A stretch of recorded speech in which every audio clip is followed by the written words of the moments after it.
সকাল সকাল যখন কংগ্রেস জনতা পার্টির কো-ফাউন্ডার অভিজিৎ দীপকে তার লগর একজনের বাড়িতে গিয়া ফ্রেশ হওয়াত লাগছেন, গোসল টোসল করতে লাগছেন, ঠিক ওই সময় দিল্লি পুলিশ আইয়া 2-3 মিনিটের ভিতরে সোনম ওয়াংচু স্যাররে লইয়া গেছেন গিয়া একটা অ্যাম্বুলেন্স করিয়া।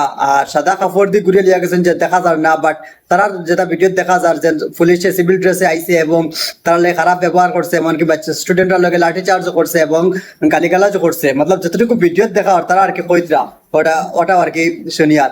তো এখন পরে টুইট করছে দিল্লি পুলিশে, টুইট করিয়া কইছে যে কোর্টের অর্ডার অনুযায়ী তান শরীর খারাপ হয়েছে, ততদিন থেকে হাঙ্গার স্ট্রাইক হয়ে লাগে হসপিটাল নেওয়া হয়েছে। আবার হসপিটাল থেকে তার ওয়াইফ গেছেন, ওয়াইফরে আবার মিট করতে দেয় না মোবাইলের সঙ্গে। ওয়াইফে উঠিয়া কইছে যে কোনো ট্রিটমেন্ট দিতে পারতে না আমার ডাক্তার ছাড়া, তার তো নিজের পার্সোনাল ডাক্তার আছে, এই ডাক্তার বা ওয়াইফ ছাড়া কথা প্রবলেম চলে। কিন্তু আমি একটা জিনিস কইতে চাই যে আমি কোনো রাজনৈতিক পার্টির কথা কইয়ার না, যে যেসব পার্টি যেসা তা করুক, বাট এটলিস্ট মানে এইরকম একজন শিক্ষিত মানুষরে এরকম একবার টর্চার করা ঠিক নাই, বা এরকম তার লগে বিহেভ করা বা এরকম ট্রিট করা ঠিক কর না।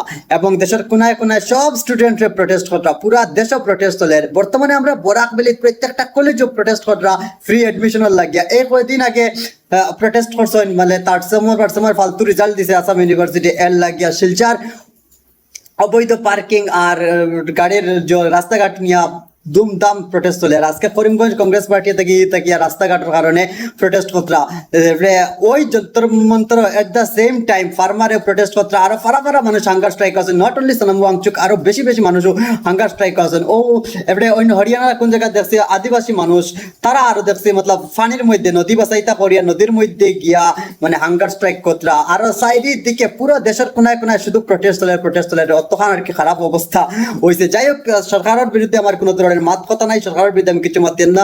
জাস্ট আমি শিক্ষা মানে স্টুডেন্টের আমি জাস্টিস চাই, যে 20টা স্টুডেন্ট মরছেন তারার আমি জাস্টিস চাই। আর যে সোনম ওয়াংচুক মতলব যে লাদাখর আর কি রূপকার তানে কোয়া পুরা লাদাখ রে কিলা বানাইছে, ইন্ডিয়ান এডুকেশন সিস্টেমের রূপকার তাইন প্লাস আমরা ইন্ডিয়ান আর্মিরে অনেক বেশি তাই হেল্প করছে। তো এটার খাতিরে কমসে কম দেশের সরকারের উচিত তার লগে একটা বালা বিহেভ করা। কিন্তু দেশের গদি মিডিয়া এত খারাপ বিহেভ করে নানি, এটা ঠিক নাই। একদিন না একদিন সব জাগ্রত হইবা, কিন্তু আমার ওখান খারাপ লাগে যেন তার লগে এটা খারাপ বিহেভ করা ঠিক কর না। তো আমি ওটাও চাই যেন এটলিস্ট তার ডিমান্ড মানুক এবং তার লগে জাস্ট কথা হোক, কিন্তু তার লগে খারাপ বিহেভ কমসে কম করুক না। বাকি আমি কোনো পার্টির সাপোর্টার নাই, আমি কোনো রাজনৈতিক পার্টির সাপোর্টার নাই, কারণ রাজনৈতিক পার্টি সব সমান।